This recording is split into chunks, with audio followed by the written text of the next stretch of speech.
pas un thème que j'ai choisi au hasard, mais c'est un thème qui s'inscrit dans la continuité de ce que je travaille depuis un certain temps déjà, depuis 2014, avec 2 articles publiés et un projet d'ouvrage.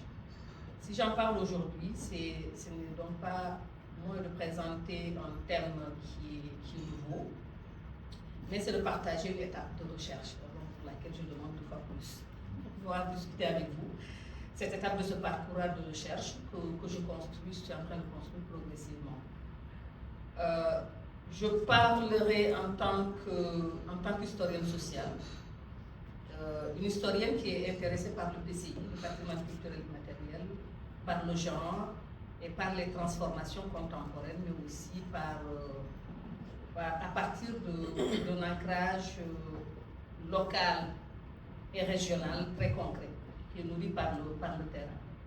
Ce que je voudrais faire avec vous aujourd'hui, c'est réfléchir ensemble à ce que deviennent les savoirs culinaires féminins, les savoirs transmis par les gestes, par les sens, lorsqu'ils arrivent sur les écrans et entrent dans l'univers du numérique. Cette intervention est donc un moment de partage, une mise en perspective, avant de poursuivre ce travail dans une écriture plus longue, celle de l'ouvrage en question. Nous sommes donc réunis dans le cadre de ce forum scientifique qui est consacré aux expressions culturelles et au numérique, un espace de réflexion collective qui nous invite à interroger ce que deviennent nos patrimoines dans un monde de plus en plus traversé et bousculé aussi par les technologies. Pour ma part, j'ai choisi un terrain qui m'est familier, qui me tient particulièrement à cœur, je l'ai dit tout à l'heure, et qui est au centre de mes recherches depuis plusieurs années, la transmission des savoirs culinaires féminins, et plus précisément, ce qui se transforme lorsque des savoirs féminins, et plus précisément, ces savoirs-là passent des gestes du quotidien aux écrans. Ce sujet peut sembler ordinaire à première vue, presque évident parce que la cuisine fait partie de nos vies. Et pourtant, il engage des questions profondes. Des questions profondes qui engagent d'abord une réflexion sur la culture, parce qu'il s'agit de pratiques quotidiennes, souvent invisibles, mais qui structurent profondément les identités collectives et individuelles. Il engage ensuite une réflexion sur la souveraineté, car raconter en geste, le filmer, le diffuser, c'est déjà exercer une sorte de pouvoir sur la manière dont il sera compris, dont il sera transmis et dont il sera reconnu.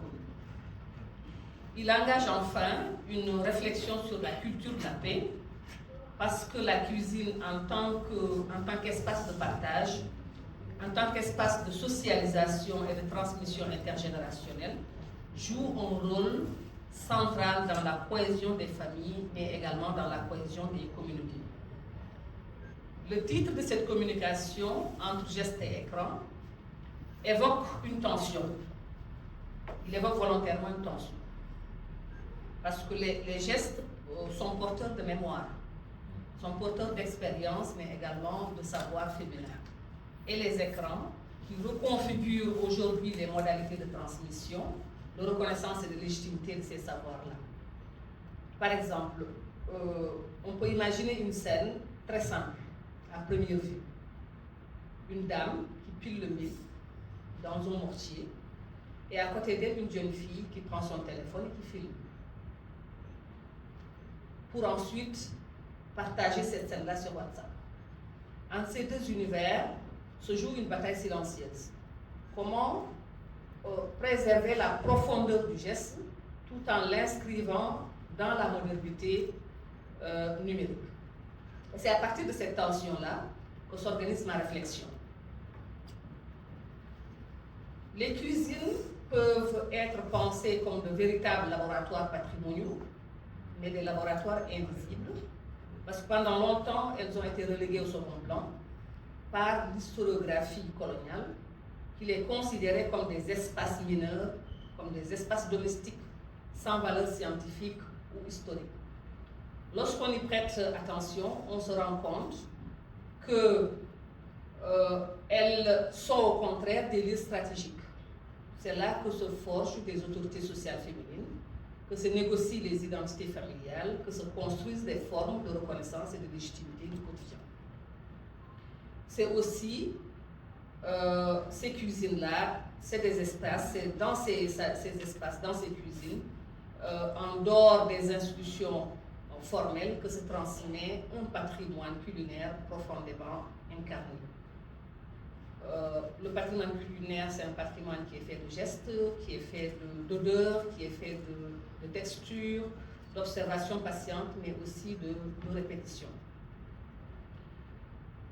Pourtant, cette autorité a été largement invisibilisée par les récits coloniaux qui privilégient déjà l'écrit, qui privilégient la technique occidentale, qui privilégient également les savoirs institutionnalisés au détriment des formes de connaissances sensibles et situées.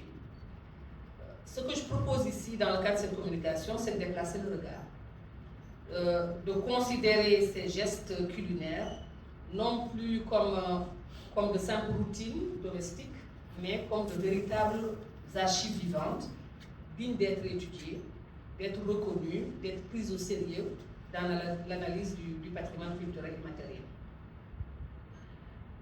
Pour ce qui est de la problématique, ce qui guide un peu ma réflexion, cette communication, est volontairement simple dans sa formulation, mais elle est fondamentale dans ses implications. La question, c'est de savoir que devient la transmission des savoirs culinaires lorsque les cuisines rencontrent les écrans. Je précise d'emblée que mon objectif n'est pas de proposer une analyse technique du numérique. Je ne parlerai pas de performance ou d'outils numériques en tant que tel. Ce que je propose ici, c'est plutôt une lecture d'histoire sociale du PCI, attentive au rapport de pouvoir, au glissement de légitimité et aux nouvelles scènes de visibilité culturelle que le numérique rend possible. Dans nos sociétés, et particulièrement chez nous, les femmes sont les principales gardiennes des savoirs culinaires. Ça, c'est connu. Ce sont elles qui apprennent, ce sont elles qui transmettent, ce sont elles qui corrigent, ce sont également elles qui ajustent et qui veillent à la continuité des gestes et des goûts.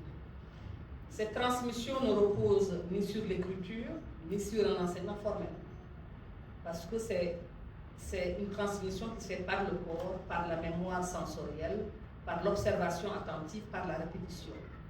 Donc on apprend en regardant, on apprend en imitant, on apprend en se trompant, on apprend en recommençant. Pourtant, malgré cette centralité, ces savoirs ont été invisibilisés, notamment dans les archives, qui ne reconnaissaient comme légitimes que des formes de connaissances écrites et institutionnelles, des formes de connaissances également masculines. Des savoirs maintenant qui étaient autrefois transmis dans des espaces, dans l'intimité, dans l'espace domestique, apparaissent désormais sur les écrans, sous forme de vidéos, sous forme de tutoriels, sous forme de contenus partagés, de réels. D'où la question centrale de cette communication: comment le passage du geste à l'écran reconfigure-t-il l'autorité, la visibilité et la légitimité des savoirs culinaires féminins? Ce qui est en jeu ici, ce n'est pas seulement le patrimoine culturel immatériel, mais c'est aussi, ce qui est en jeu, c'est les rapports de pouvoir très concrets. Qui détient aujourd'hui l'autorité de dire, par exemple, voici la vraie recette. Pour comprendre ce qui se joue aujourd'hui dans le passage des savoirs culinaires féminins vers les écrans, il est indispensable de replacer ces pratiques-là dans une historicité longue.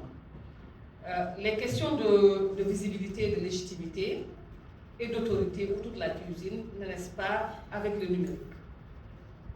Elles s'inscrivent dans des rapports de pouvoir anciens. Dans les sociétés sénégalaises précoloniales, les savoirs culinaires faisaient partie intégrante de l'organisation sociale.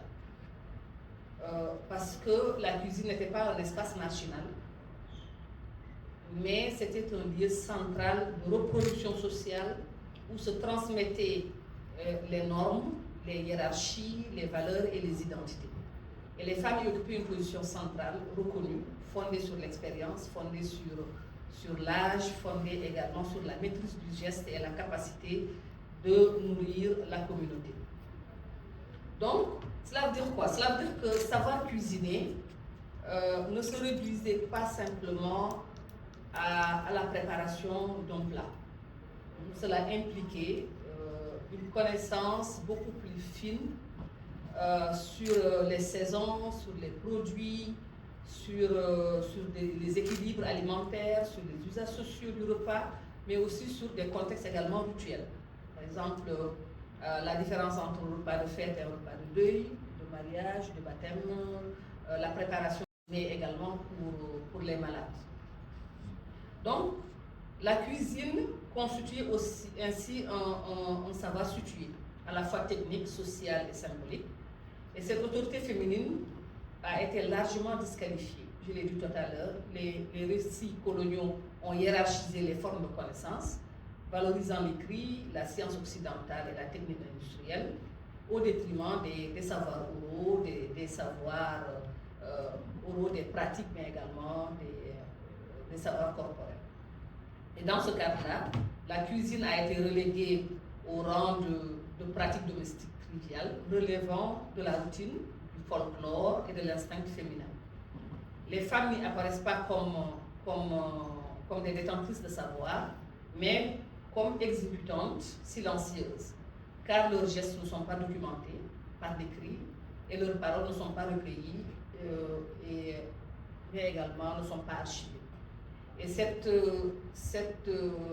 invisibilisation participe d'un processus beaucoup plus large de dépossession symbolique, au terme duquel les femmes perdent progressivement leur statut d'autorité culturelle au profit de figures masculines, au profit de figures des institutions, mais également au profit d'autorités extérieures aux communautés. Il est toutefois essentiel, important, de souligner que cette marginalisation ne s'est pas traduite par la disparition des savoirs urbains. Les gestes ont continué d'être transmis, les recettes ont continué de circuler, les pratiques ont perduré dans l'intimité des foyers, mais elles ont été déconnectées des espaces de reconnaissance officielle, c'est-à-dire déconnectées des archives, des écoles, de la recherche, mais et plus tard encore, déconnectées des politiques patrimoniales. Et ce décalage-là entre vitalité et visibilité institutionnelle est au cœur de ce que l'on peut qualifier d'archive silencieuse. Parce que c'est une archive qui ne se conserve pas dans les livres, mais qui se conserve dans les gestes, dans le corps et dans les mémoires sensorielles.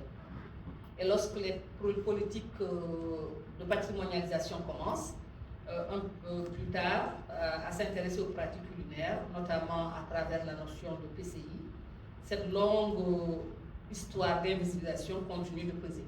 Et les femmes sont souvent reconnues comme détentrices du savoir, ça c'est acté, mais rarement comme productrices de discours, comme expertes capables de dire et d'interpréter leurs propres pratiques. Et c'est dans ce contexte historique précis que le numérique apparaît. Il ne surgit pas dans le vide, mais dans un champ déjà très bien structuré par des inégalités anciennes et des hiérarchies de savoir héritées de la période coloniale. Le numérique ouvre alors un espace profondément ambivalent. D'un côté, il rend visible des gestes qui sont longtemps confinés à l'espace domestique. Il permet la circulation élargie des savoirs et parfois même une reconnaissance nouvelle. Voire, il permet de retrouver une fierté autour de pratiques longtemps dévalorisées. De l'autre, il risque de reproduire sous d'autres formes les mêmes logiques de dépossession, car la visibilité numérique ne garantit pas la reconnaissance de l'autorité. Parce que montrer un geste ne signifie pas nécessairement reconnaître celle qui le maîtrise. Autrement dit, ce que nous observons aujourd'hui avec les écrans est la réactivation contemporaine d'une question ancienne. La question était de savoir qui a le droit de dire le savoir, qui a le droit de le nommer, qui a le droit de l'interpréter et qui a le droit de le transmettre publiquement. Donc, ils sont profondément historiques, politiques et épistémologiques, et c'est à partir de cette profondeur historique que l'on peut analyser de manière beaucoup plus fine les transformations contemporaines de la transmission des savoirs culinaires. Donc, pour ce qui est des cas théoriques, c'est que cette réflexion-là s'appuie sur plusieurs cadres complémentaires. D'abord, le patrimoine immatériel, tel que défini par la Convention de 2003, je dis. Ensuite, les approches de genre qui permettent de comprendre pourquoi certains savoirs, parce qu'ils sont portés simplement par des femmes,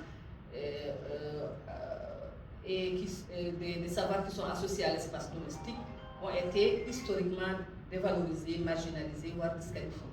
Enfin, les perspectives coloniales, décoloniales, pas coloniales, des perspectives décoloniales, qui interrogent les hiérarchies du savoir hérité de la période coloniale et leur persistance dans les dispositifs contemporains de reconnaissance.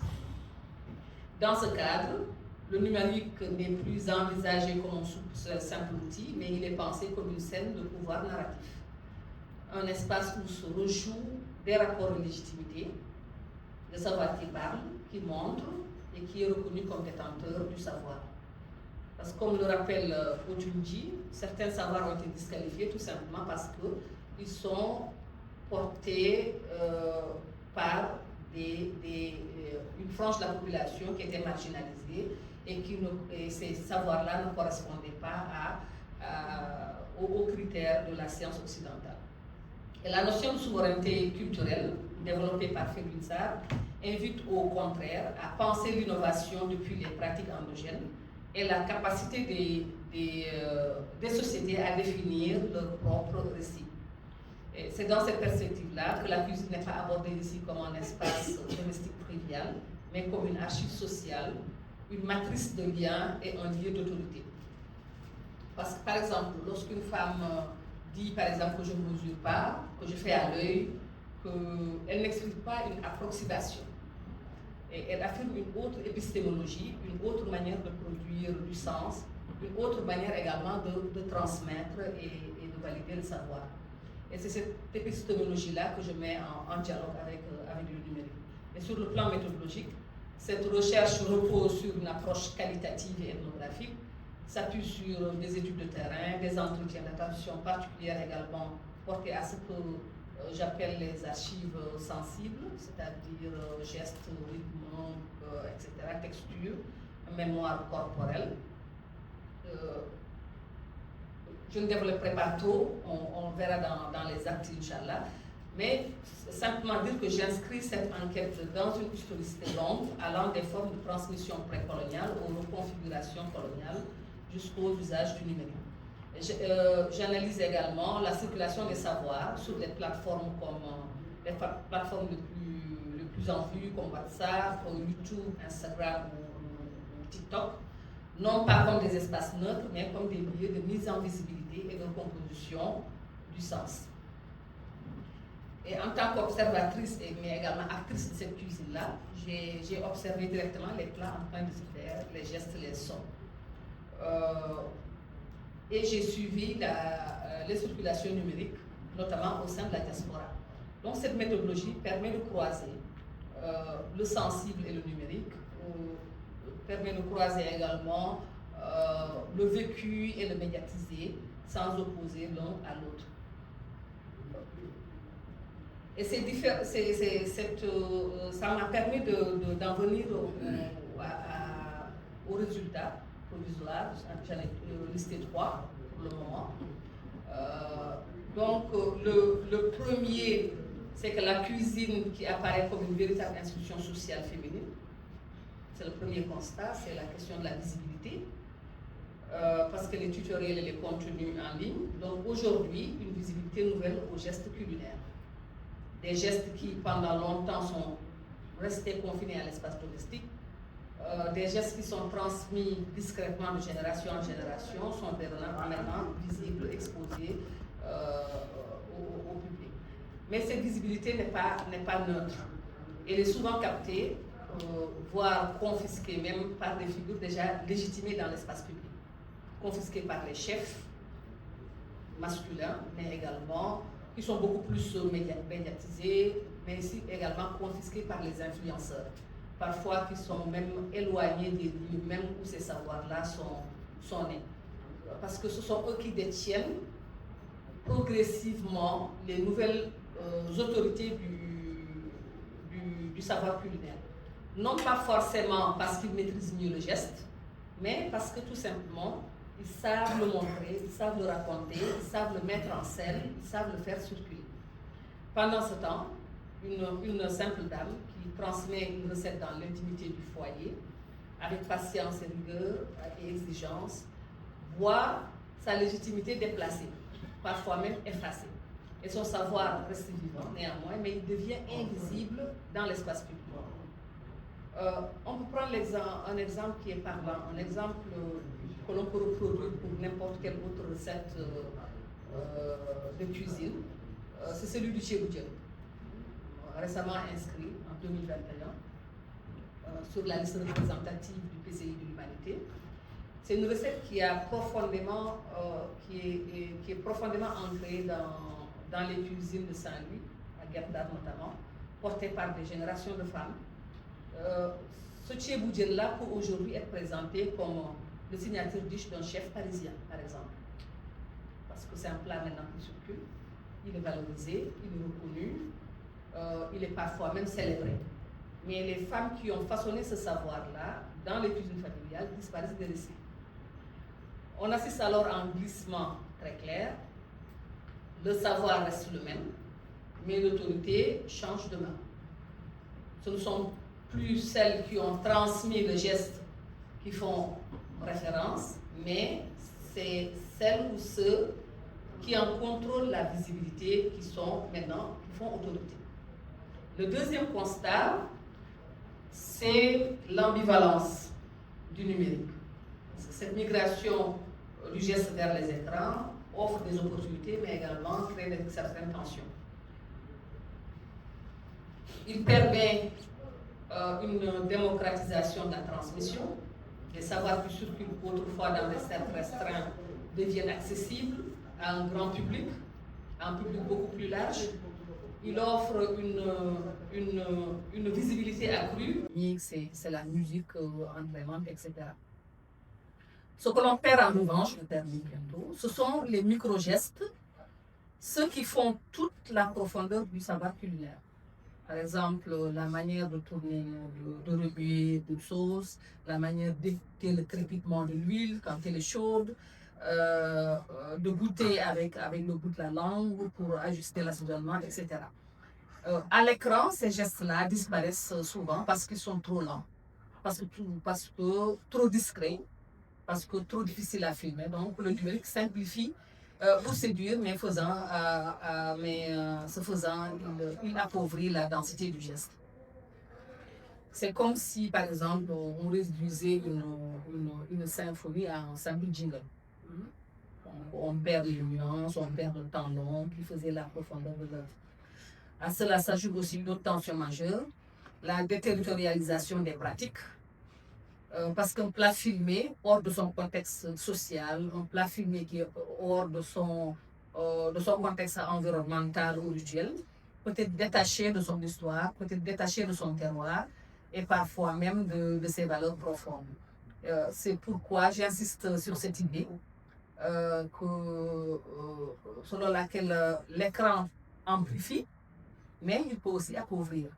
Et le véritable défi ici consiste donc à penser non seulement ce que le numérique donne au savoir culinaire, mais aussi et peut-être surtout ce qu'il enlève souvent de manière silencieuse. Troisième et dernier constat, c'est le déplacement de l'autorité. Parce qu'avec cette migration vers les écrans, ce n'est pas seulement la forme de transmission qui change, c'est aussi la figure de l'autorité. Parce que traditionnellement, l'autorité du savoir culinaire reposait sur l'expérience, sur le temps long, sur la reconnaissance au sein de la famille, mais également au sein des communautés. C'était celle qui savait faire, celle qui avait appris en faisant, celle qui avait appris en répétant, en ajustant pendant des années. Aujourd'hui, avec le numérique, une autre forme d'autorité émerge. Une autorité fondée non seulement, non plus sur la maîtrise du geste, le geste contrôlé, mais sur la capacité à le rendre visible, la capacité à le filmer, à le raconter, à le faire circuler. Parce que celui ou celle qui sait bien cadrer une vidéo, monter un contenu attractif, choisir les bons mots, les bons plans, devient rapidement une référence. Peu importe parfois la profondeur réelle même du savoir. C'est la visibilité qui fait ici autorité avec le numérique. On assiste alors à un glissement subtil mais profond.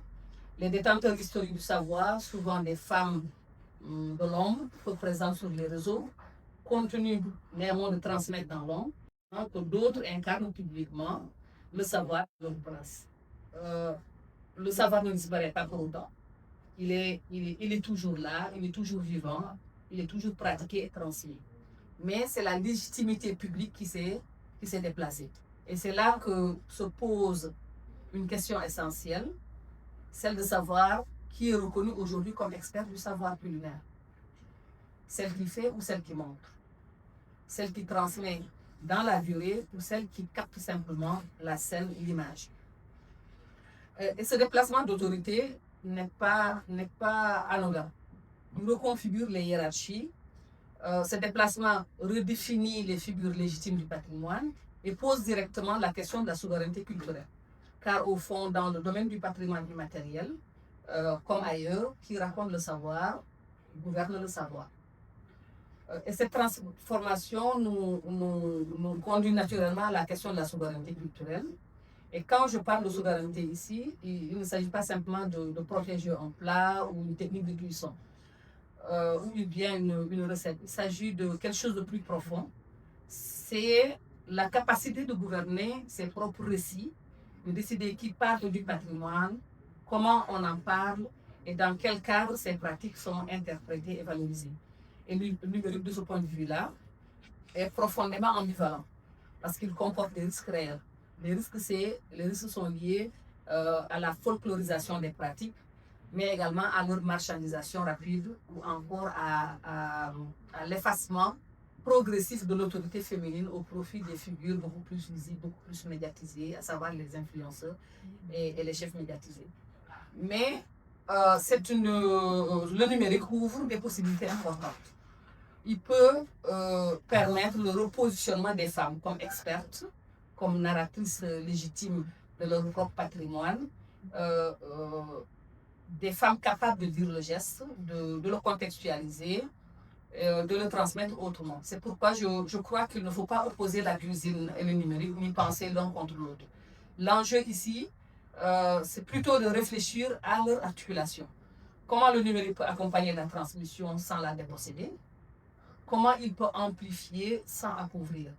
Et le véritable défi réside là. Donc, c'est de maintenir les femmes au centre du patrimoine immatériel, malgré les logiques de captation, de standardisation et de mise en scène qui traversent les plateformes numériques. Il s'agira en définitive de reconnaître la valeur des gestes, même s'ils passent par les écrans, et de faire en sorte que le numérique devienne un outil de souveraineté culturelle et non un instrument de possession. Et c'est autour de cette critique-là que que se joue l'essentiel de la réflexion. C'est femmes, numérique et patrimoine immatériel.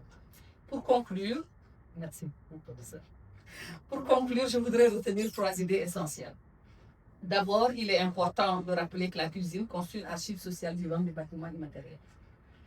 Ce n'est pas un simple ensemble de recettes, c'est un espace de transmission, c'est un espace de socialisation, un espace de mémoire et de valeur, un espace qui est porté au quotidien par les femmes.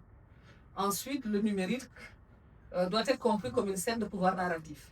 Il ne se contente pas de diffuser des savoirs, il reconfigure profondément les rapports de visibilité, de légitimité et d'autorité autour de ces savoirs-là. Enfin, gouverner le récit culinaire devient une condition essentielle de la souveraineté culturelle et plus particulièrement de la paix sociale. Cette souveraineté passe par le contrôle des récits, par la possibilité pour les femmes de raconter elles-mêmes leur savoir, dans leurs mots, dans leurs gestes, dans leur rythme et depuis leurs propres espaces. Et je terminerai par cette phrase qui résume pour moi l'enjeu central de ma communication. Le défi n'est pas de choisir entre le geste et l'écran, mais de veiller à ce que l'écran ne trahisse jamais la profondeur du geste. Je vous remercie de votre attention. Merci Madame Astou Kango de Saka de Siama de L'Intervention me rappelle une aventure que j'ai vécue à Abidjan. J'ai dit à tous les panélistes, vous avez 20 minutes. Une dame vient me dire, mais monsieur, si moi j'ai été avec mon fils, j'ai fait un texte plus un poème, on a tout pour que ça fait. Mais c'est pas possible. C'est la loi, madame. Non, billahi de plus de 20 minutes. Ah, je laisse faire. Mieux pour poser 20 minutes. La dame, elle fait au moins 40 minutes. Alors, quel ne prend pas le pouvoir, le corps a conseillé de dire, ah, le modérateur là, il fait la manette. Là, il def. Vous avez joué. Elle a fait 40 minutes. Mais oui, monsieur, les xaar sama verdict quoi. Il me c'est l'unique femme du groupe, il faut qu'elle parle à la fois.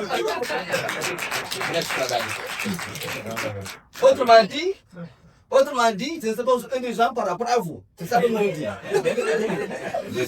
Vous voyez, je dis bien, elle se touche quand l'eau. Elle est halpra, je crois. Pourquoi je ne pas à votre sentiment? Mais c'est parce que j'ai dit à mon ami Fatima Fall que pour écrire sur le Tchéboudjou, il faut être tout, sauf un sérieux, un gaïen ou un dieu. Parce que dès le Tchéboudjou, il va le lait, il ne va pas le concept.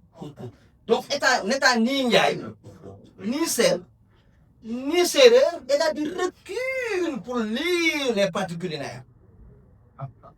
Pour les petits enfants, l'histoire de Newton. Newton, c'est Newton si. Parce que si Newton était Newton gaïen ou sérieux, quand la pomme tombe, on dit pourquoi la pomme tombe, il va manger la pomme. Merci madame, d'abord pas manger la pomme, mais d'abord pas mettre la pomme. Écran et geste. Et elle nous avertit qu'elle s'engage dans un thème, pas par infraction, mais un thème qu'elle insère dans une forme de recherche, dans une mise en perspective d'un ouvrage qui va apparaître. Elle parle en tant qu'historienne, en tant que spécialiste du genre, du patrimoine, et j'en passe.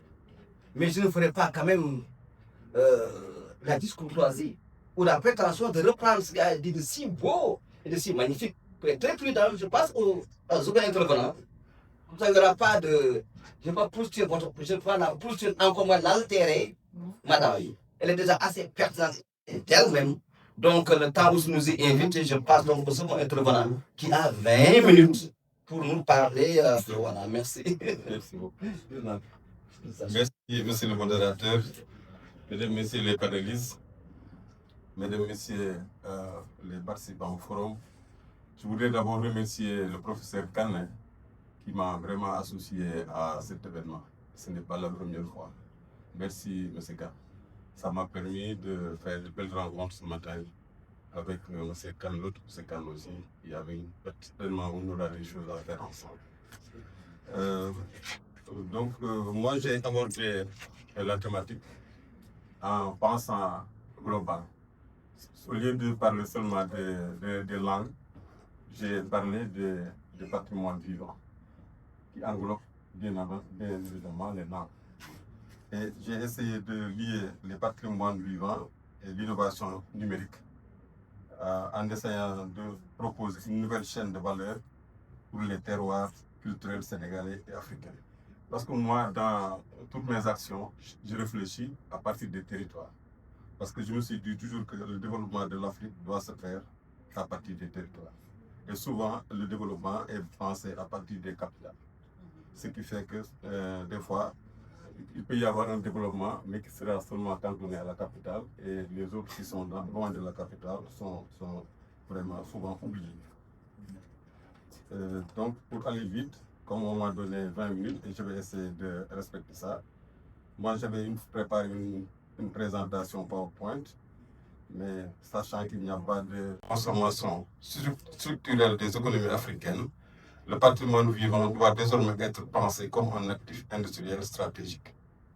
Le patrimoine vivant africain constitue une matière première à la fois immatérielle et matérielle, capable d'alimenter des filières industrielles structurées, génératrices d'emplois, de valeur ajoutée et d'attractivité territoriale. Les patrimoines vivants africains offrent une base productive diversifiée, comparable à une ressource économique stratégique.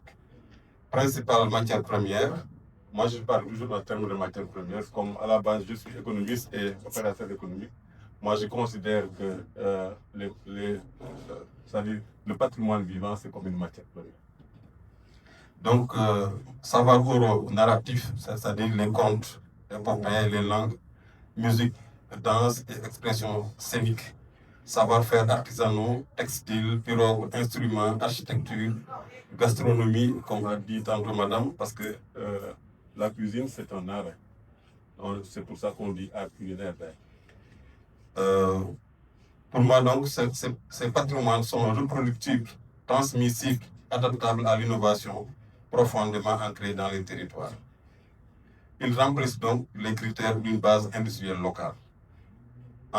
Par une structuration des filières industrielles, les filières culturelles créatives, musique, spectacle, audiovisuel, contenu numérique, festival et industrie de l'événement, édition, storytelling, animation culturelle. Donc, à partir du patrimoine vivant, on peut créer une chaîne de valeur en partant de la création, de la production, de la diffusion, de l'export. Parce que pour moi, on exporte aussi le patrimoine vivant, comme on peut exporter l'arachide ou... Tout le monde se rappelle des propos de Samir Amin. On prend une ville comme Dakar, vous l'écrasez et tous les pays s'effondrent. Donc c'est par rapport à cela qu'il a cette perspective. Il nous montre que de son point de vue, il conçoit le patrimoine vivant comme de la matière première. Et ce patrimoine vivant, dit-il, peut créer une chaîne de valeur qui va s'articuler autour de la création, de la production, de la diffusion et de l'exportation. Évidemment, il a extrapolé de manière très heureuse sur l'industrie touristique, sur la nécessité d'industrialiser le patrimoine, sur la question de l'IA, et l'IA, tout le monde le sait, si l'IA a des vertus, il a un péché mignon. C'est que l'Africain n'est pas préparé à ça. L'IA ne répercute, entre guillemets, que ce qu'on lui donne. Et dès l'instant où nous, Africains, on n'est pas présents, évidemment, dans l'IA, on n'est pas visible. Je vois mon petit-fils qui joue ils ont le tablette là, il dit match Hollande, Espagne, match Hollande. Je me dis, mais pourquoi le France-Sénégal? Il me dit, oh, ça viendra. Il me dit, mais papa, parce que, papi, parce que quand tu tapes Sénégal, il y a des noms bizarres, il n'y a même pas ça demandé. Donc, comme le substrat culturel n'est pas là, il y a absolument rien. Ah, si, il y a sert à nous aliéner. Et évidemment, c'est ce qu'il veut éviter. Merci Ibrahim pour votre compréhension. Et nous donnons la parole à notre Saint-Louisien, Seydina Ousmane Ibn Albert Silla. Si vous me permettez 20 minutes, je serai bien gentil de votre part. Merci. Merci beaucoup, professeur Si. Bonjour, cher, bonsoir. C'est pour moi un honneur d'être ici. D'une part, parce que je suis passionné par tout ce qui touche à la culture, ainsi qu'à la relation avec les médias. D'autre part, je suis assis à côté de personnes qui sont des anciens, des référents, mais également des aînés concernant l'université dans laquelle j'évolue, mais également le domaine dans lequel je me suis inséré. Donc, je remercie M. Khan et le comité pour m'avoir accordé cette opportunité de présenter mon travail. Un travail qui est inclus dans une étude sur les relations entre médias et diversité culturelle, prenant en compte tout ce qui est représentation de la diversité culturelle dans les médias. Aujourd'hui, je présente une thématique qui prend un aspect plutôt numérique. Donc, je parle des plateformes numériques, visibilité culturelle et cohésion interethnique au Sénégal, cherchant à mettre en avant les enjeux de souveraineté culturelle. Pour parler de plateformes numériques, disons que c'est un ensemble de dispositifs. Dans cet ensemble, on retrouve les chaînes de télévision numérique, les sites internet, les réseaux sociaux. ces éléments qui permettent à une société, à des faits, de se retrouver sur le monde, de se retrouver autant pour moi dans un monde digital. Maintenant, ici, la question est de savoir comment est-ce que les plateformes numériques permettent une visibilité des cultures ou également une aliénation de ces derniers. Donc, pourquoi maintenant le Sénégal? Pourquoi le contexte sénégalais? Le contexte sénégalais est, est caractérisé par une multitude de cultures. Disons que le Sénégal, c'est un carrefour culturel. Sur une population de plus de 18 millions d'habitants, on retrouve une majorité de cultures qui sont considérées comme majoritaires, allant dans les 80%, et une partie qui sont considérées comme minoritaires. Maintenant, ici, quand on parle de minorité, ce n'est pas en termes péjoratifs, c'est une minorité en termes démographiques. Donc, c'est par rapport au nombre.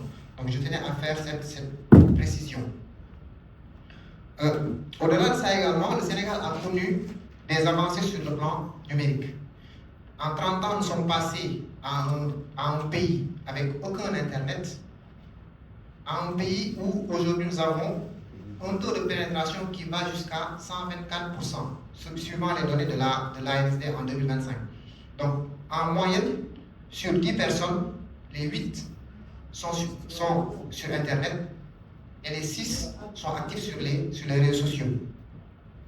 Donc, ce qui nous amène à la question de savoir en quoi les modalités de circulation et de visibilité sur les réseaux sociaux contribuent simultanément à un renforcement ou à un éclatement interethnique. Cette question également est accompagnée du fait de savoir comment est-ce que cela influence sur la souveraineté interethnique, sur la souveraineté culturelle du pays. Par rapport à cette étude, nous sommes partis de l'hypothèse que les plateformes numériques ne sont pas de simples canaux technologiques, comme l'a rappelé le Dr Lowe. Ce ne sont pas juste des outils, ce sont des espaces où se retrouvent des sociétés, des cultures, des traditions. Maintenant, comment est-ce que ces derniers sont présentés? C'est l'objectif de cette étude. Donc, nous allons analyser, d'une part, les plateformes numériques, leur rôle sur la visibilité, et d'autre part, l'influence qu'ils ont sur la souveraineté numérique, et comment est-ce que cette souveraineté est-elle influencée positivement comme négativement. L'étude a révélé 4 résultats. Le premier nous montre que les plateformes numériques produisent de la cohésion interethnique. Ici, elles nous permettent d'avoir une cohésion sociale à travers les informations, à travers les pratiques qui sont partagées. Donc, par exemple, une société, par exemple une communauté CRR qui publie, disons une personne CRR qui publie des contenus CRR dans les réseaux sociaux. Cette personne, normalement et généralement, elle est suivie par d'autres appartenant à la communauté CRR. Pourquoi? Parce que ces derniers se retrouvent dans les contenus qui sont partagés par cette personne.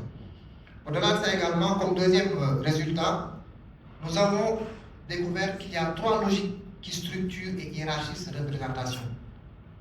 Il y a 3 logiques sur les réseaux sociaux qui font que la représentation, la visibilité des cultures, des minorités culturelles sont influencées, positivement comme négativement.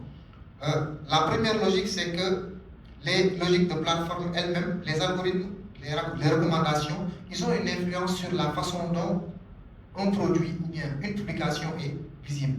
Parce qu'ici, ce n'est pas la qualité de l'information qui est véhiculée qui juge de sa visibilité, mais plutôt les réactions que nous avons à l'endroit de ces publications.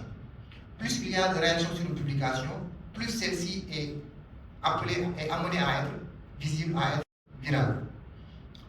Deuxième logique, c'est la logique d'inégalité.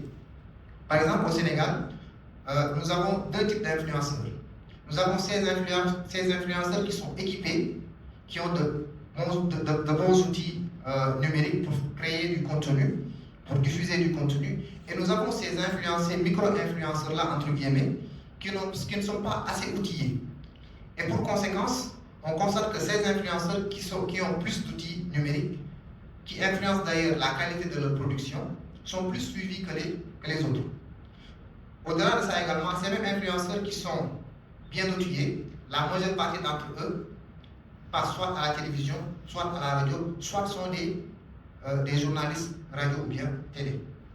Et cela influence également sur les nombres de personnes qui suivent ces derniers, influençant directement la visibilité de leurs produits, donc la visibilité des produits culturels qu'ils promeuvent.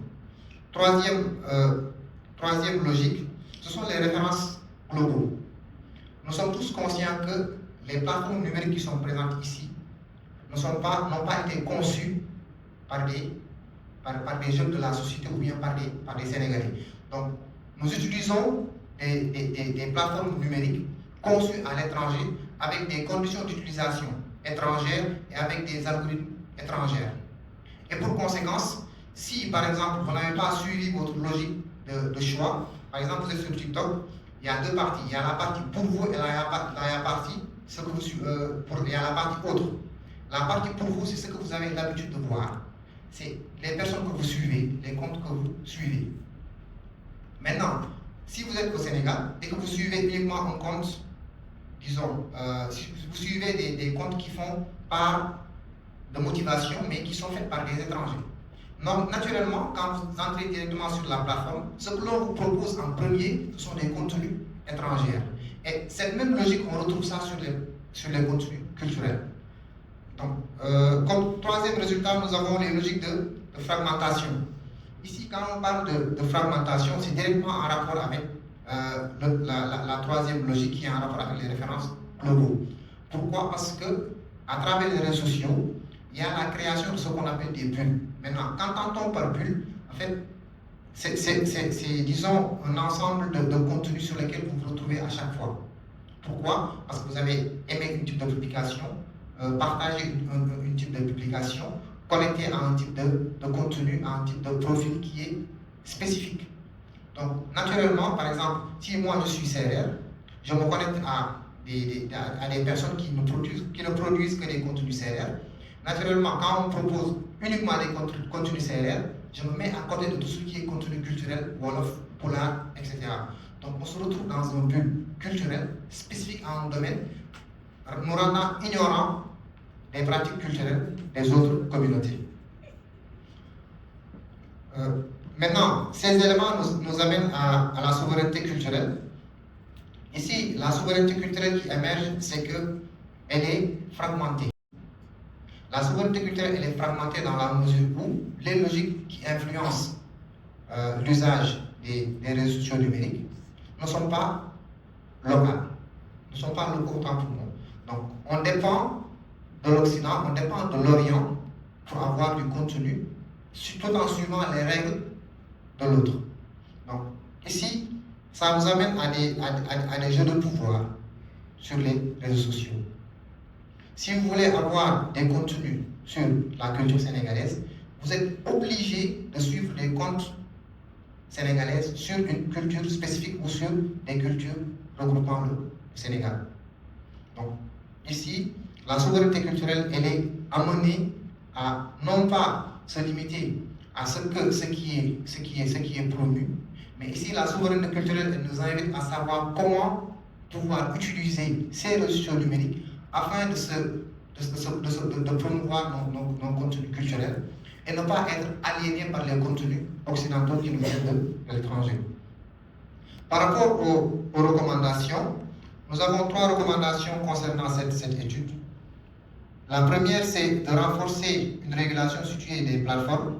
Il s'agit de doter le Sénégal de cadres de régulation négociés avec les grandes plateformes qui tiennent compte des réalités linguistiques, culturelles et politiques locales. Comme deuxième recommandation, nous avons le fait de soutenir la production et la découvrabilité des contenus culturels locaux. Pourquoi? Parce que face à une économie de la visibilité structurée par les métriques d'engagement et de référencement, l'étude a montré que les créateurs issus des régions éloignées, en fait, ils n'ont pas un accès équilibré à la connectivité. Et pour conséquence, ceux qui sont dans les zones, disons, ceux qui sont comme à Dakar, à Saint-Louis, etc., ils sont plus aptes à produire du contenu stable et régulier. Moi qui viens, disons, d'une zone très éloignée, avec une connectivité instable, il m'est impossible de produire régulièrement du contenu par rapport à un aspect de la culture. Et comme troisième et dernière recommandation, nous avons le fait de réduire la fracture numérique culturelle et générationnelle. Donc, fracture numérique, ça renvoie à, disons, à un manquement, à une insuffisance par rapport à un aspect. Et si on parle de fracture numérique, ici, c'est en rapport avec les compétences d'usage des réseaux sociaux. Maintenant, pourquoi cette fracture numérique est associée à cette fracture générationnelle? Il est de nature accordée aux anciens la faculté d'avoir les connaissances nécessaires et une compréhension précise des valeurs et des pratiques culturelles.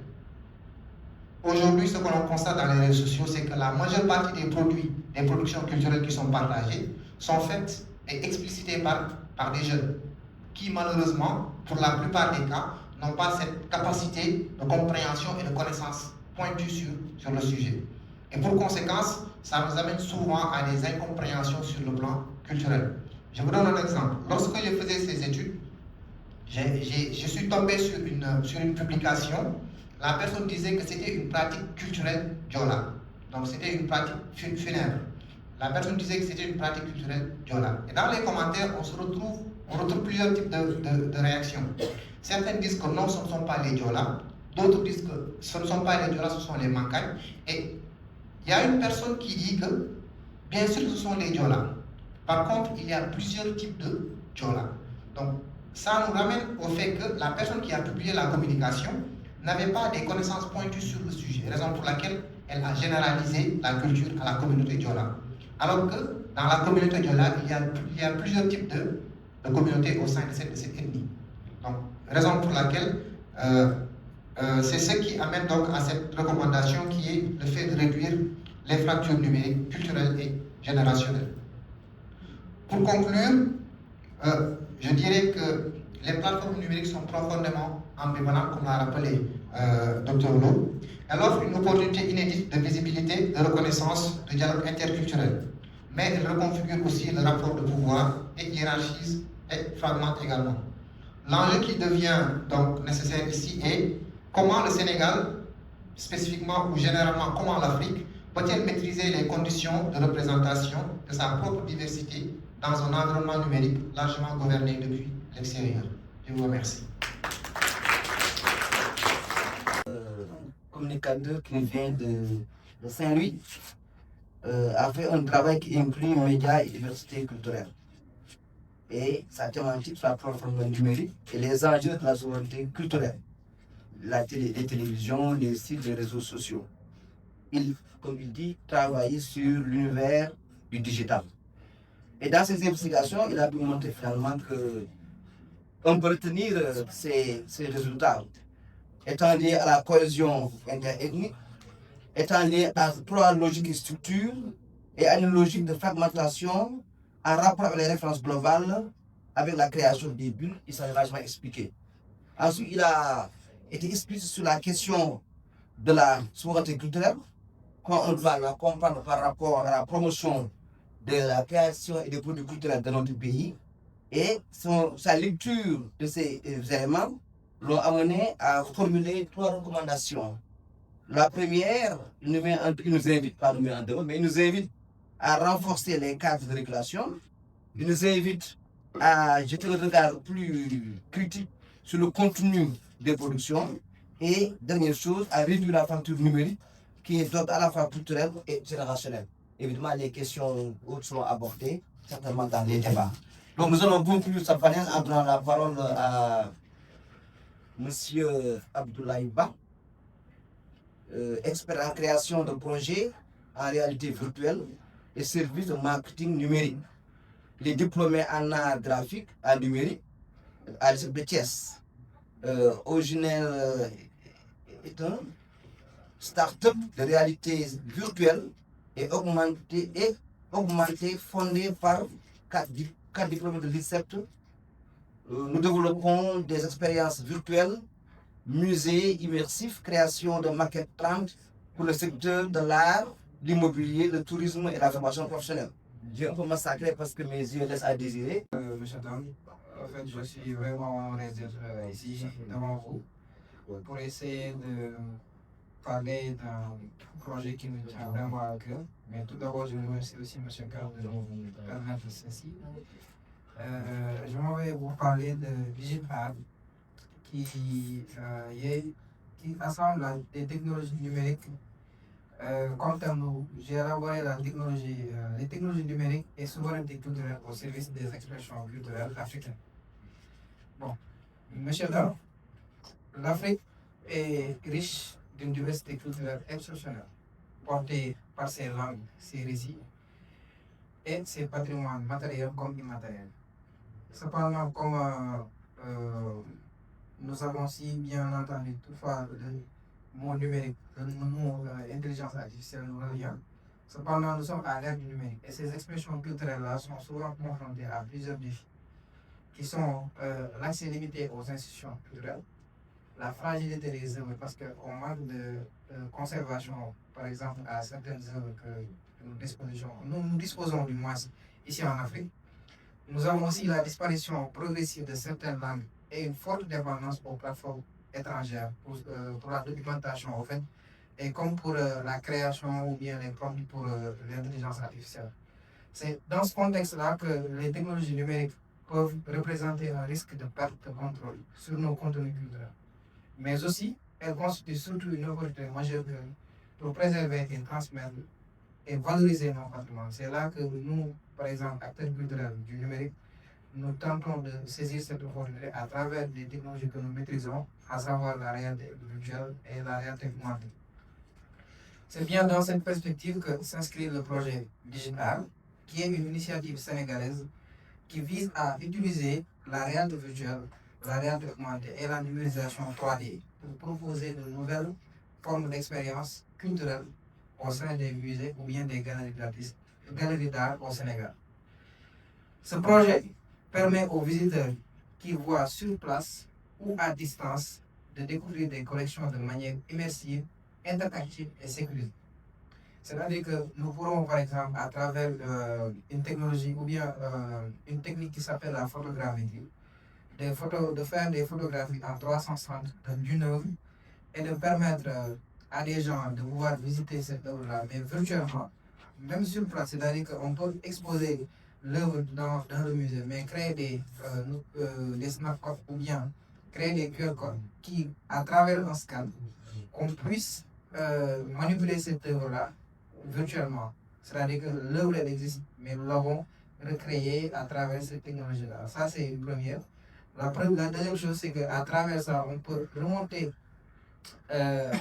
l'histoire avec la réalité virtuelle et permettre une navigation ou bien un voyage dans le temps avec des musées virtuels aussi qui sont soit accessibles avec les casques de réalité virtuelle qui seront implantés comme les stations de réalité virtuelle, mais aussi des musées virtuels qui seront accessibles à travers son téléphone, sa tablette ou bien son ordinateur. Parce qu'on sait que les casques de réalité virtuelle ne sont pas si démocratisés que ça. Donc, son téléphone, avec sa tablette, on peut visiter par exemple un musée à distance. Et on a vu ça avec le Covid, que vraiment le secteur culturel ou bien muséal a beaucoup souffert et que les gens sont beaucoup permis, surtout avec des musées de Louvre ou bien certains musées un peu partout dans le monde. Donc, comme j'ai dit, déjà, notamment, on rend le patrimoine culturel plus accessible, notamment aux jeunes, aux personnes éloignées qui ne peuvent pas visiter, par exemple, les musées ou bien qui ne peuvent pas visiter certains patrimoines comme, même à savoir le tourisme religieux, en fait. C'est-à-dire qu'on pourrait faire des visites virtuelles de la mosquée de Touba, Massalikou, Tivaouane, etc.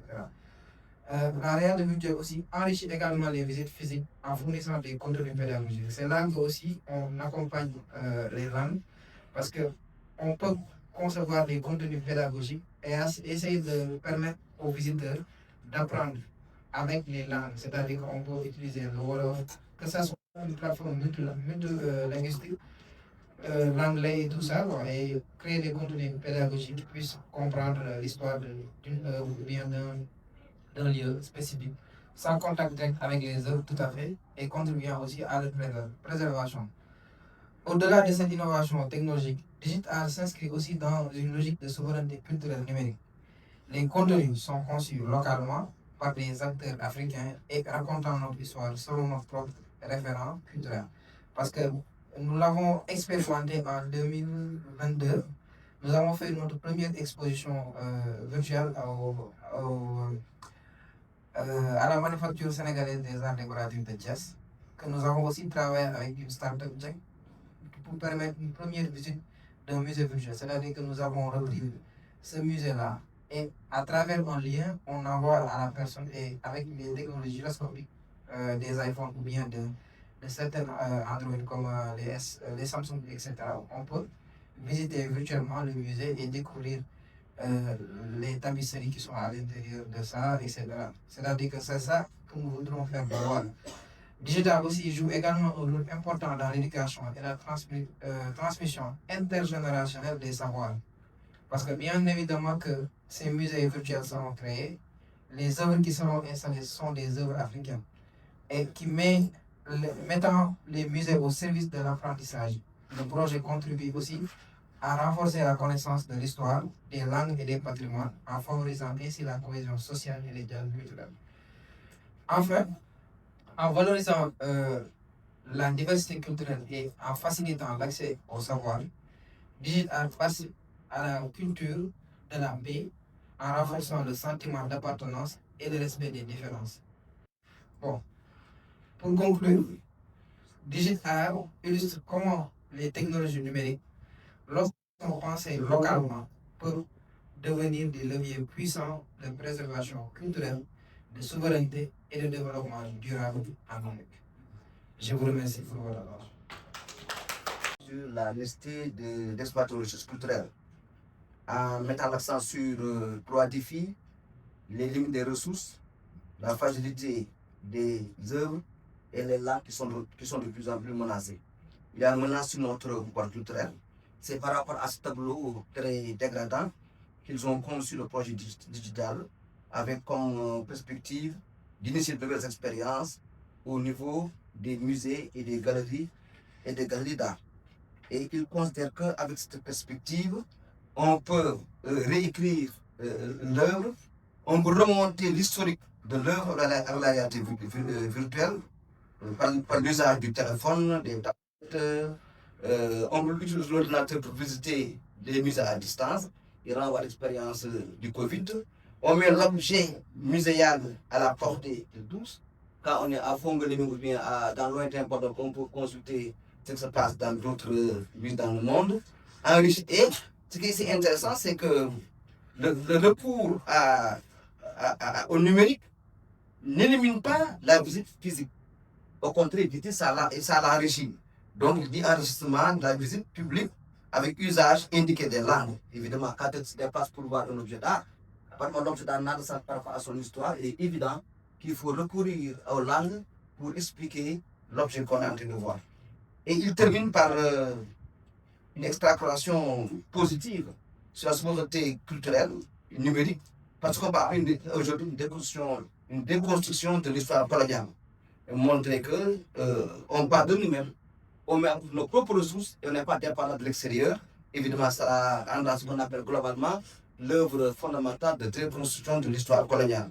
Il ajoute que ce projet peut aussi travailler dans la perspective de l'éducation et de la transmission intergénérationnelle des connaissances. Il montre encore l'autre aspect, c'est que ça s'appelle le dialogue et la diversité culturelle. Mais là, c'est dans notre liste, cela contribue pleinement à ce qu'il appelle, et ce dont nous avons fortement besoin, la culture de la paix. Merci, Ablaïma.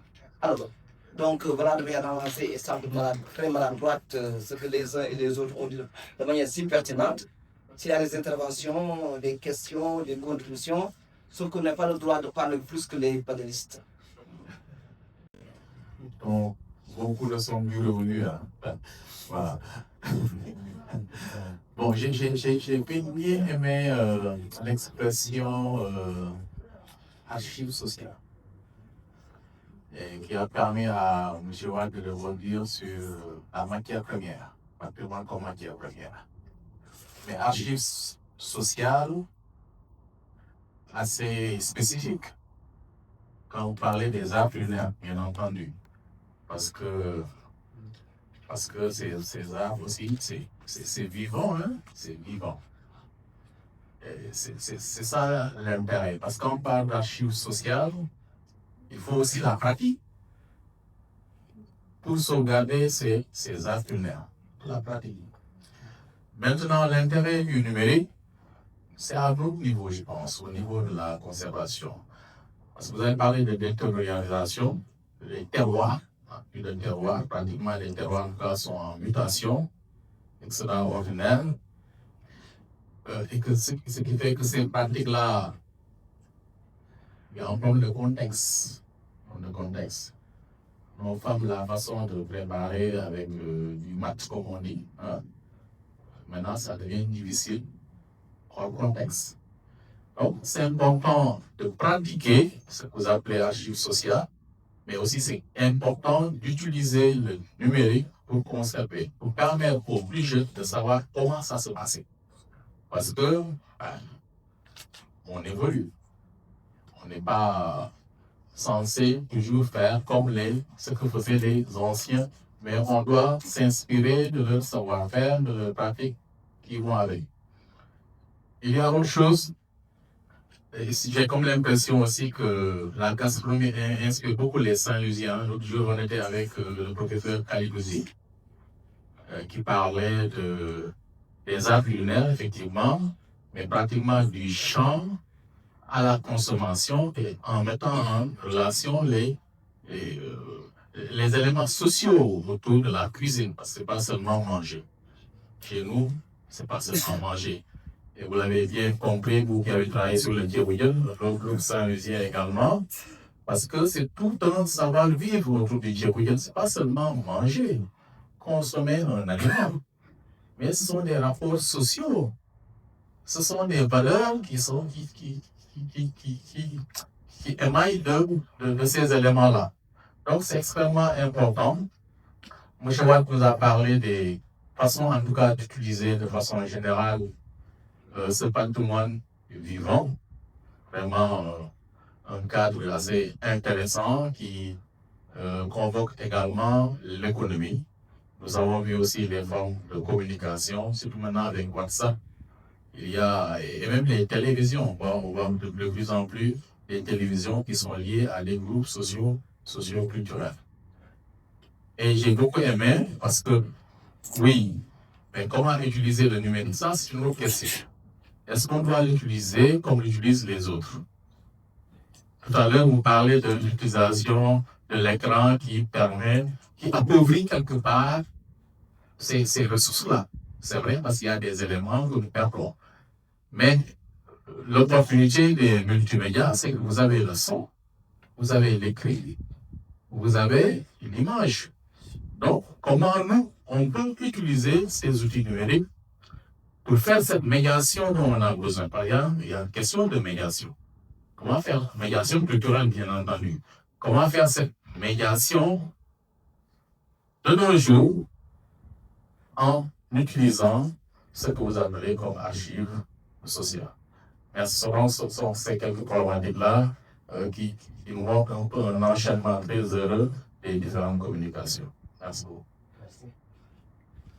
Je vois monsieur. En tout cas jërë ngeen jëf si waxtaan bi am na solo loolu li ma fi seetlu après sama question foofu la ñëw moo di que si intervention yi yéen ñëpp dafa feeñ ne que instrument yi nga xam ne maanaam jumtukaay yi fi nekk yu yees yi ñu am pour mën a fësal suñu bopp maanaam moom suñu culture bopp si ànd ak suñu cosaan dund ko comme ni ñu ko bëggee jumtukaay yi moomuñu si dara feneen lañ ko defaree te biñ koy defar xalaatuñu ñun donc mu indi ay jafe-jafe léegi sama laaj fi mu njëkkee fenn la moo di surtout yow xam naa dañoo waxoon après kooku beneen mbir la sëñ bi mujj wax naka la ñuy def bëggumoon mu nekk de discussion académique naka lañ mën a def ba moomaat suñu bopp si jumtukaay yooyu maanaam moom suñu bopp dëgg-dëgg am na ko wax sànq ne dañu war a créer suñu IA bopp mais est-ce que foofu rek la ñu war a yem ndaxte créer IA du doy ñaata nit la ñu si doomu aadama si biir Afrique yi nga xam ne mënuñu bind mënuñu lire ñun déjà jumtukaay ngeen jëfandikoo yéen ñan la si ñooñu mën a jëfandikoo donc kooku question bi la doon répondre incha allah beneen moom mooy xam ne dina am tuuti académique bëgguma ko woon may nu mu demee la am na ñu tuddee décolonisation des savoirs surtout parce que li xew ba léegi mooy li fi maam yi bàyyi woon mais naka lañ def ba loolu soppeeku mais aussi ñun askan ñu dugal suñu loxo mu doon rek bañ a doon mbiru universitaire jërë ngeen jëf. jërëjëf keneen ku jël kàddu. bi mais am na lu ma fi dégg am na lu mbokk mi wax premièrement les technologies nouvelles maanaam xarala yu bees c'est des outils c'est des supports mbokk mi technologie yi science la science yi defaruñu ko pour kii defuñu ko pour keneen defaruñu ko pour nit ku ñuul wala nit ku weex wala nit ku mboox science la science humaine fii si Afrique métallurgie bi fer bi niñ ko doon tëggee niñ ko doon defaree développé woon na ba xam ne jamono yooyu mënoon nañ ko wax technologie mais esclavagisme bi colonisation extra freiné na ñun sunu xarale yi nga xam ne sunu maam yi ñu ngi ko doon développé léegi lu am solo 1994 bi ma interrogé Cheikh Hamidou Kane jamono yooyu inforoute lañ doon wax wala autoroute de l'information daaw ñoon wax technologie nouvelle technologie et cetera mu ne ma xarale yi ñëw nañu fexe ba dugal ci sunu ay valeur sunu ay baax léeb yeeg cax yeeg yëpp sunu imaginaire sunu patrimoine sunu lépp nañ ko si dugal c'est-à-dire comment gagner la bataille des contenus mais ñun foofu la ñu xaw a laj c'est-à-dire ñun technologie ay support la ay outils la ñun it comme sunu ndaw ñi comme ñun ñu ngi si technologie yooyu nan lañ si dugalee ñun it sunu ay valeur sunu patrimoine sunu baax yi pour ndaw ñi fa nekk bañ a sànku yéen techniciens yi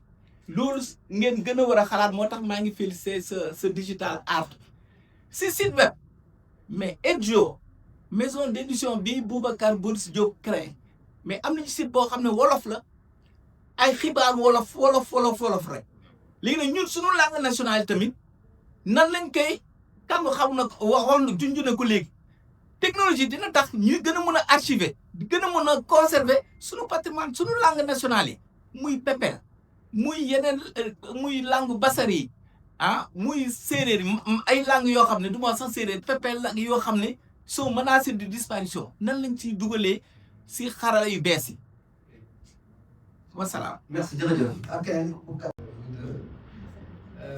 Vous avez parlé comme naka nañuy utiliser xarala yu bees yi pour mën a gën a am suñu préservation langue ak suñu préservation histoire déjà n'est-ce pas je pense que sama papa ji wax na ne comme xarala yu bees yi yëpp yi ñuy indi nekkul li dara loo xam ne fii lañ ko defaree fii Afrique bon malheureusement nag boo xoolee loolu c'est un fait boo xam ne c'est comme essayer entre guillemets rek de vouloir arrêter la mer avec ses bras comme j'avais dit tout à l'heure benn affaire dem na ba pare ñun instant bi boo xoolee en Afrique wala dans le monde entier fu mu toll nii partout foo dem que mu nekk MIT nekk NASA chaque fois di nga fa gis benn Sénégalais bu fa nekk yàlla may nañu que peut-être dans tout ce qui est technique ak dans tout ce qui est wax am nañ ci xam-xam mais peut-être am na foo xam ne xaw nañ koo dese moo nekk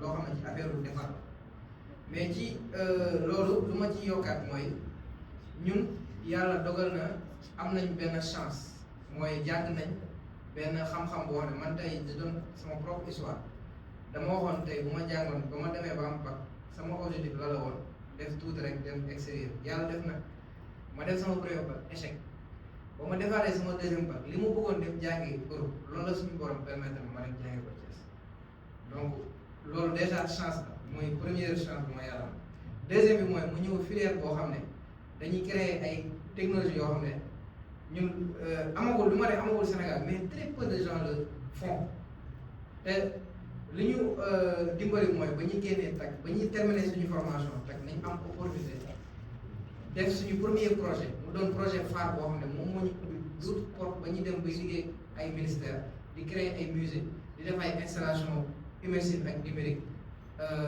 fait comme musée bu nekk Ziguinchor musée Batalo Diola suñu ñun 404 digital moom moo def tout ce qui est installation numérique ak casque de réalité virtuelle mun nga visiter épave bu Batalo Diola parce que dafa am plongeur bu plongé avec cette image on a fait environ 300 boo xam ne boo takkee ci war visiter l'épave et il y a beaucoup à travers les installations immersives ak technologie kii numérique yi du moins am na table interactive yoo xam da lay jàngal histoire du naufrage Batalo Diola da ngay saytu carrément ci cadre boobu noonu loolu bokk na ci loo xam ne tey jii am na beneen projet bi ñu defoon boo xam ne dañoo permettre une visite virtuelle entre Médina parce que dafa am benn photographe artiste qui s'appelle Ina Mokosi il a fait une jonction entre Médina Dakar ak Médina Sénégal léegi ñun dañ ko reproduire les deux quartiers léegi virtuellement boo takkee casque da ngay léegi au lieu à la place des textes on a mis de l'audio léegi photographie boo jàkkaarloo œuvre boo jàkkaarloo boo demee ba si ba jël œuvre bi rek da ngay dégg nit ki ñu photo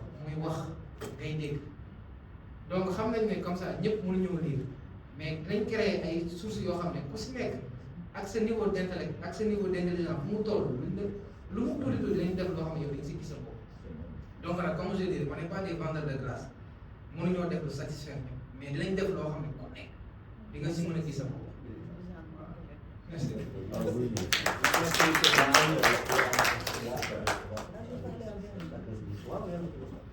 Merci beaucoup pour la parole. Merci également pour ces questions et pour l'intérêt que vous portez à ce sujet. Moi, je vais plutôt axer ma réponse sur cette question de fracture numérique générationnelle.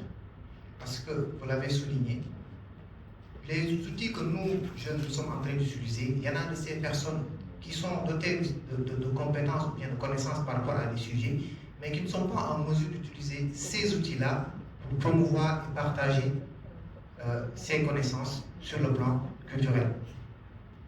Ici, j'avais donné la recommandation à savoir de réduire ces fractures générationnelles. Maintenant, comment réduire ces fractures générationnelles?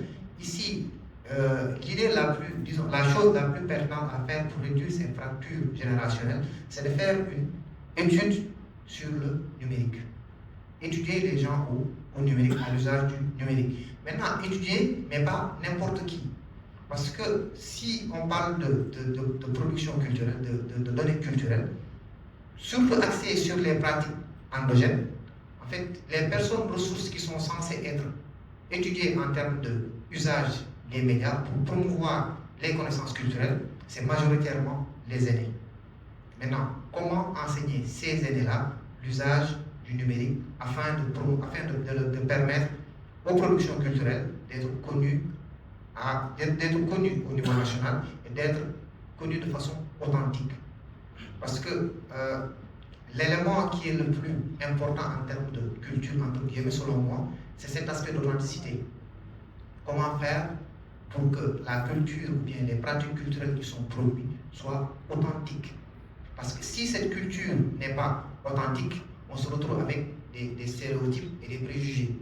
Conséquence de ces stéréotypes et préjugés, en fait, ces éléments impactent directement sur la cohésion sociale, mais également sur la souveraineté culturelle et même sur la paix.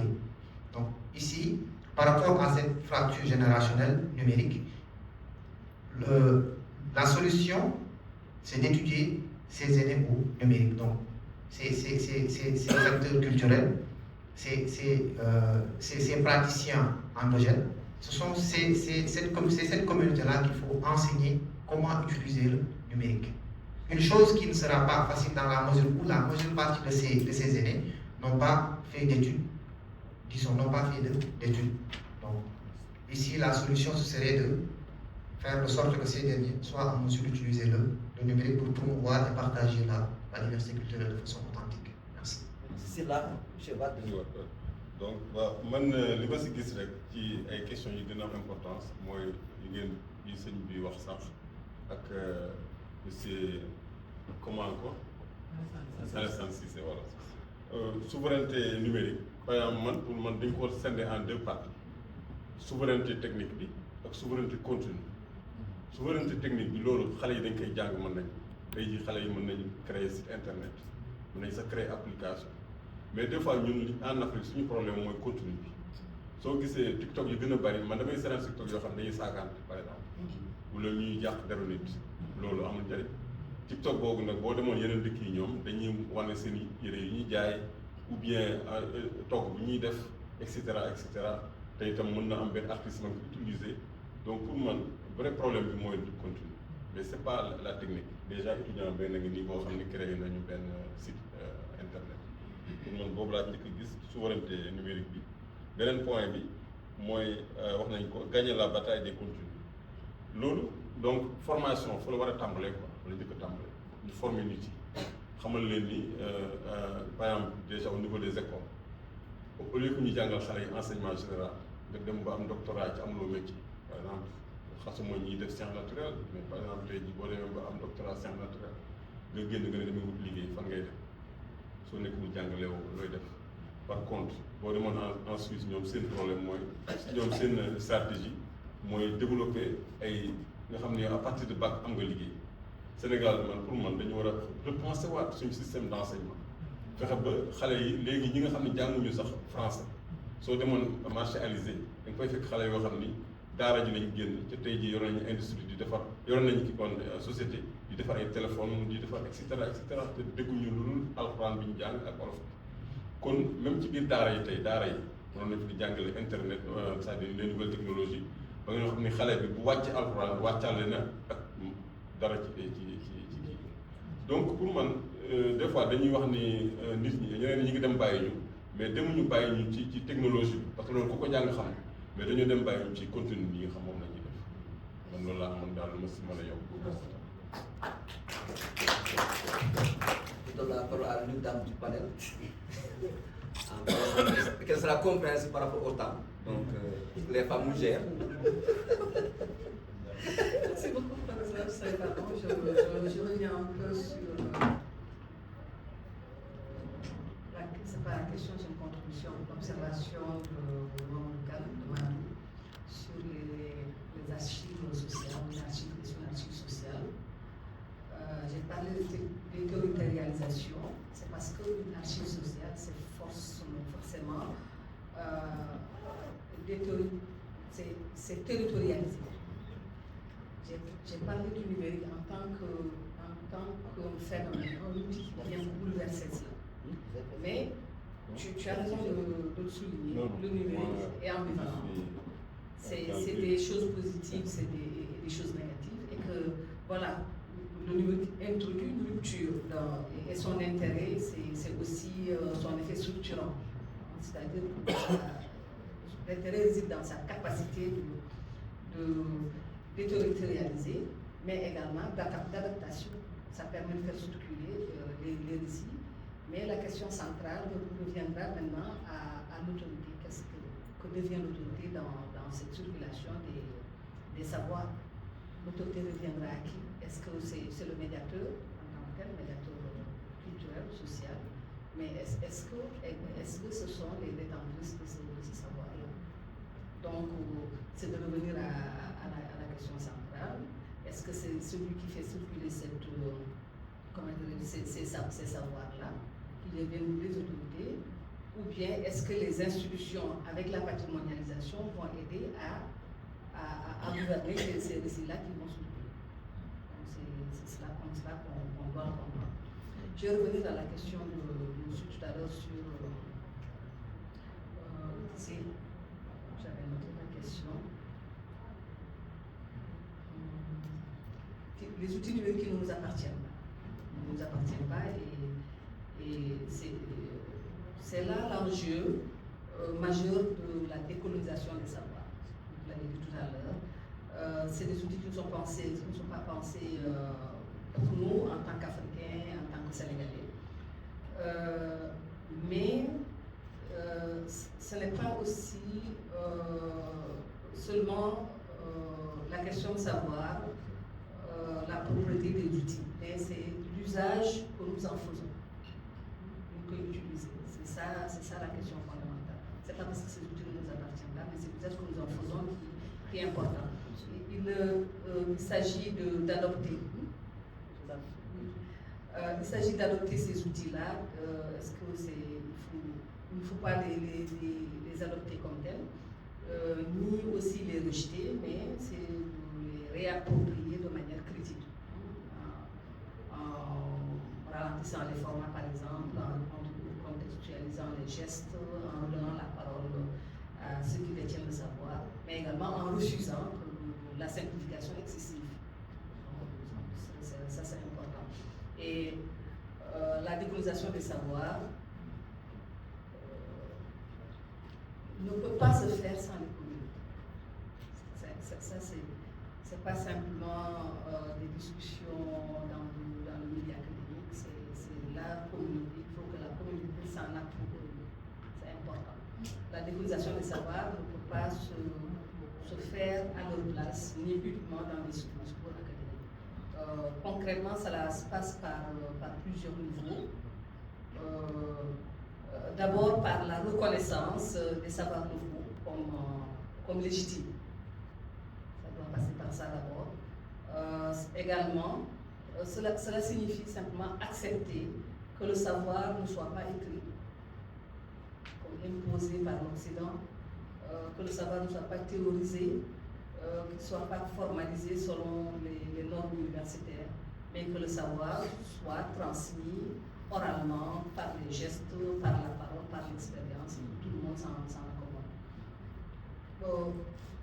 Et également, je pense que ce qui est important ici, c'est d'accepter, avec cette décolonisation des savoirs, que l'on puisse décoloniser également les mentalités. Parce que ça va de pair. Décoloniser les savoirs, décolonisation des mentalités, c'est d'adopter une posture africaine, sénégalaise, qui soit fière d'être sénégalaise. Je pense que c'est ça. La dernière question, c'était tout. Merci. Voilà, merci. Je me dois de remercier M. Dieng et M. Kam de m'avoir fait d'autorité un discutant et un modérateur d'autorité. Ça s'appelle la confiance, je vous en remercie. Mais je remercie tous les panélistes. Parce qu'un bon débat est tributaire de bonne modération. Pour que la modération soit bonne et acceptable, il faut que les panélistes jouent les jeux. Du point de vue du timing, de la courtoisie, de la concision. On a une ambiance très amicale, très, je crois, instructive. Ça, je vous en remercie infiniment. Bon, maintenant, on est au bout du parcours. Et il faut mettre un terme à ce débat, mais pour un terme, il y a une autorité qui est indiquée pour cela. C'est M. Ibrahim Lo, directeur du livre de la lecture. Donc, excusez-moi, je suis un peu ancien là. Directeur de la promotion du livre. Ah, mais elle est informée. Très informé. J'avais un acte manqué pour la mettre en scène, voilà, donc c'est ça. Voilà, monsieur Lo, qui travaille quotidiennement, je sais que monsieur Lo, on me demande de vous demander de bien vouloir prononcer le discours de clôture, c'est ça. Oui. C'est ça la consigne. Donc partager pour solidariser en portant des culottes courtes. Voilà, je suis bien content de nous retrouver là. Je me garde mes regrets pour ce matin, Mado. C'est un conflit d'agenda qui a fait que je suis là. Désolé pour le retard que j'ai choisi cet après-midi. Pour des raisons familiales, je ne pouvais pas être là au moment où cette dame du panel je pense que ce soit là la tête tournée. Mais enfin, pour faire beaucoup plus sérieux que ça, j'estime que le projet est assez balbutiement. Je voudrais donc vous féliciter l'équipe qui vous a accompagné tout ce travail, vous encourager. C'est le contexte dans lequel vous l'avez démarré. Ce n'est pas évident. Mais je me rappelle l'engagement que j'avais pris il y a 1 an et demi bientôt avec vous, consistant à accompagner au moins en évitant les actes de votre salon. Comme ça, c'est encore frais dans nos mémoires comme engagement et Inch'Allah, nous allons y travailler. Que de l'autre, je ne vais pas rentrer par effraction dans les discussions que j'ai suivies, sauf sur un point. si vous permettez, j'ai cru comprendre que il y avait une sorte d'insistance sur ce qu'on appelle la solidarité qu'il faut réinventer pour réconcilier les générations. Moi, je n'ai pas ce problème-là. Je pense que s'il y a des urgences à questionner et à adresser, peut-être que les solidarités numériques en font partie, les souverainetés numériques, mais les souverainetés mémorielles me semblent être beaucoup plus importantes. Parce que tout le monde le dit. Hein? Nous sommes à armes égales en ce qui concerne l'usage des technologies. Mais la différence, et celle sur laquelle nous pouvons agir de façon efficace, c'est que mettre dans ces technologies, c'est la problématique des contenus. Or, sous ce rapport-là, non seulement nous partons à armes égales, mais c'est dans cette solidarité générationnelle, je crois, que nous devons puiser toutes les énergies qu'il faut pour, à armes égales avec les autres, travailler à reconstituer notre mémoire.